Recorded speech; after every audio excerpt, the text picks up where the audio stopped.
నన్నే ఎందుకు మీరు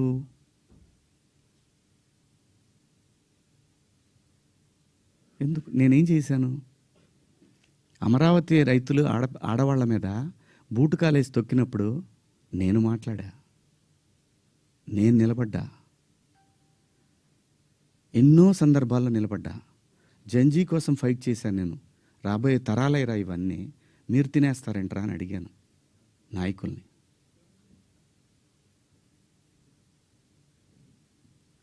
మీరందరూ కూడా మన పేపర్లో కానీ లేదని కానీ ఎప్పుడైనా సరే ఒక మిస్ వార్త ఏదన్నా గబుక్కన మనం టీవీలో ప్రజెంట్ చేసినా కూడా సవరణ అని ఒకటి ఇస్తారు. మీరు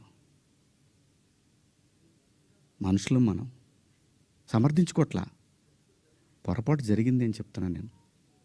దానికి మీరందరికన్నా కూడా ఎంత ఇది ఉందో కానీ నేను ఎప్పటికి సెట్ అవుతానో నాకు తెలియదు.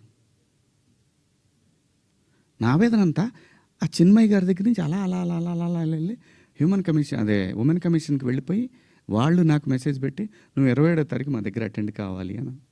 అమ్మ నేను ఆల్రెడీ క్షమాపణ చెప్పాను, వన్స్ మేము రిలీజ్ చేసిన తర్వాత రావాలి. వెళ్తా, చట్టాన్ని గౌరవించాలి, ఖచ్చితంగా వెళ్తా.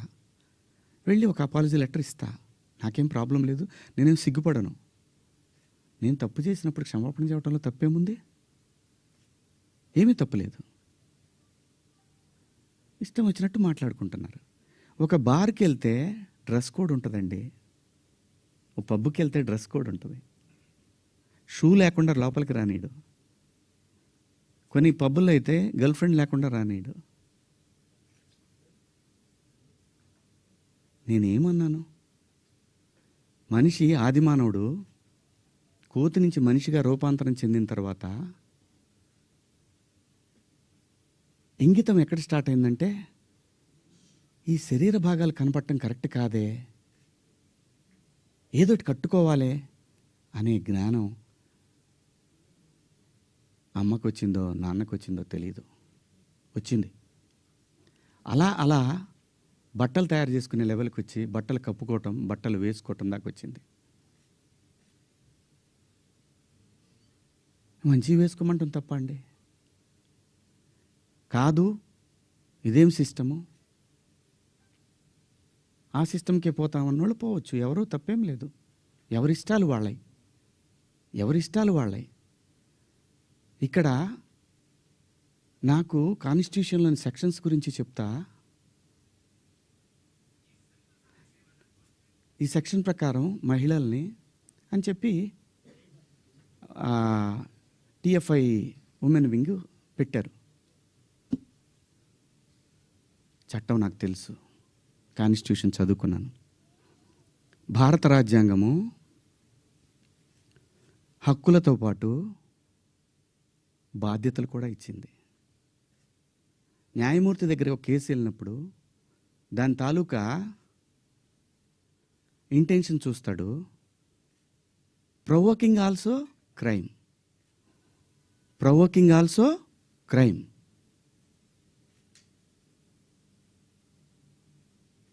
చాలామంది పెద్దవాళ్ళు, మన సీనియర్ సిటిజన్స్ అందరూ కూడా ఎందుకు అలా మాట్లాడతారు అంటే, నెక్స్ట్ జనరేషన్కి వాళ్ళ సంస్కృతిని క్యారీ ఫార్వర్డ్ చేసి వెళ్తున్నారు.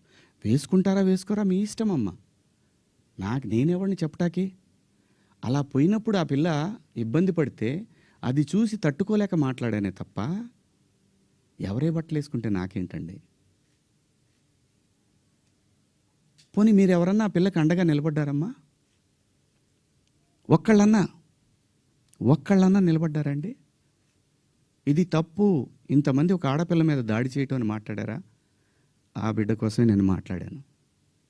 రేపొద్దున మన తెలుగు యాంకర్లు కానీ, మన ఆర్టిస్టులు కానీ చక్కగా బట్టలు వేసుకొని వస్తారు. మన సుమ గారు కానీ, ఝాన్సీ గారు కానీ, ఉదయభాను గారు కానీ, పిల్లలు కానీ, కొత్త పిల్లలు కొంచెం యంగ్ బ్యాచ్లో కొంచెం అందంగా గ్లామర్గా కనపడాలని వేసుకుంటుంటారు. దానికి నెటిజన్స్ నుంచి వచ్చే సజెషన్స్ తోటి వాళ్ళు మార్చుకుంటారు. ఆ అమ్మాయి బయట నుంచి వచ్చిన అమ్మాయి. మనకి రెస్పాన్సిబిలిటీస్ కూడా ఉంటాయి కదా. నేనెవరిని హక్కుల్ని హరించడానికి? నేను ఎవరిని అనలేదే పలానా వాళ్ళ పేరు పెట్టి. బలైంది ఎవరు ఇప్పుడు? ప్రజల చేతిలో బలైంది ఎవరు? నాకేంటమ్మా, నాకేంటి అనసూయ గారు, మిమ్మల్ని ఎందుకంటాను నేను? అసలు మీరు ఎందుకు వచ్చారు దీంట్లోకి? నేను మిమ్మల్ని ఏమన్నా అన్నానండి? నేను అన్నాను, అమ్మా బయట నుంచి వచ్చిన హీరోయిన్లు కానీ మన హీరోయిన్లు, ఎగ్జాక్ట్ వర్డ్స్, హీరోయిన్లు కాస్త ఫంక్షన్లకు వెళ్ళేటప్పుడు కొంచెం మంచి బట్టలు వేసుకొని వెళ్ళడమ్మా, మనకి ఎందుకు ఈ దరిద్రం బయట, వాళ్ళందరూ ఎగబడతారు. నిన్న మనం అక్కడ చూసాం కదా, మనం కొత్తగా చూపించేది ఏదైనా తర్వాత ఒక పదం వాడాను, విచ్ ఈస్ రెడిక్యులస్.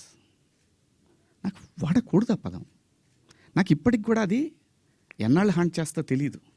నేనా ఈ పదం వాడింది అని. ఓకే, నేను మనిషినే, నాకు కర్మలు ఉంటాయి, పొరపాటు జరిగింది.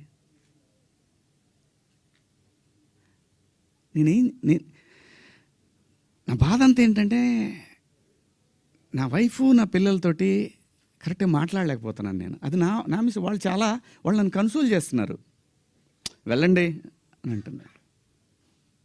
అంటే ఎవరికో అయిందని కాదు, శివాజీ ఇలా మాట్లాడ్డే అని నా వైఫ్ని ఎవరిని అడుగుతారేమో అనే బాధ తప్ప నేను దేనికి భయపడేవాడిని కాదండి. తప్పు చేసినప్పుడు క్షమాపణ చెప్పడానికి కూడా ఒక క్షణం కూడా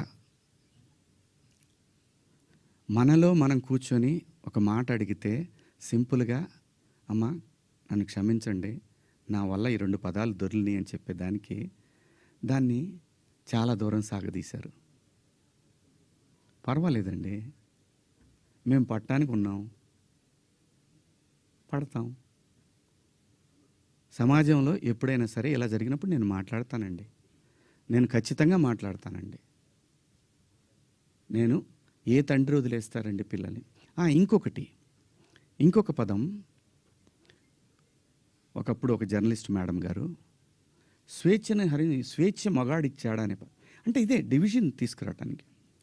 నేను అన్న ఉద్దేశం ఏంటంటే, స్వేచ్ఛ ఎందుకు కోల్పోవాలంటే, ఒక ఇంటర్మీడియట్ చదివే పాప ఒక సెమీ బాడీ కనిపిస్తా స్లీవ్లెస్ వేసుకొని వెళ్తే ఆ పాప అబ్యూజ్కి గురైనప్పుడు ఆ తండ్రి అనుక్షణం వెంటుంటాడు.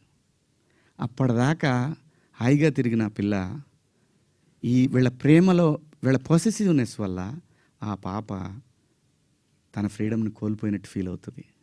అది దాని అర్థం. మీరందరూ పెద్దవాళ్ళమ్మా, ఎవరెవరైతే నన్ను దోషిగా సమాజం ముందు నిలబెట్టాలనుకున్నారో మీ అందరికీ వందనాలు. మీరు బాధపడ్డందుకు మీకు కూడా క్షమాపణలు. ఇది శివాజీయే ఎందుకు, ఇంకా ఇంతకుముందు చాలా జరిగినాయి కదా, వాళ్ళని అడగరే? నేను చెప్పింది ఏంటి? మనకెందుకమ్మా? సమాజంలో ఏ తప్పు జరిగినా అందరూ వీళ్ళన్నీ సినిమా ఇండస్ట్రీ వైపు వస్తున్నాయి. ఆడపిల్లల రేపులు జరిగినా, లేదంటే తాగి పిల్లలు మాబు దాడులు చేసుకున్న ఒకడికొకడు ఒక సమూహాలు కలిసి, ఆ సందర్భంలో మాట్లాడాలా లేదా? విత్ గుడ్ ఇంటెన్షన్ నేను మాట్లాడినా, నేను వాడిన పదాలు అన్పార్లమెంటరీ. ఆ 2 పదాలు. ఇంతకు మించి నేను ఏ తప్పు చేయలేదు, చేస్తే క్షమాపణ చెప్పడానికి వెనకాడను. నేను ఎదురుదాడికి కూడా వెళ్ళే మనిషిని కాదు. నేను నా కోసం నా ఇంటెన్షన్ అర్థం చేసుకున్న వాళ్ళందరికీ కూడా థ్యాంక్ యూ సో మచ్. ముఖ్యంగా అనసూయ గారు నా ఇన్సెక్యూరిటీ గురించి మాట్లాడారు.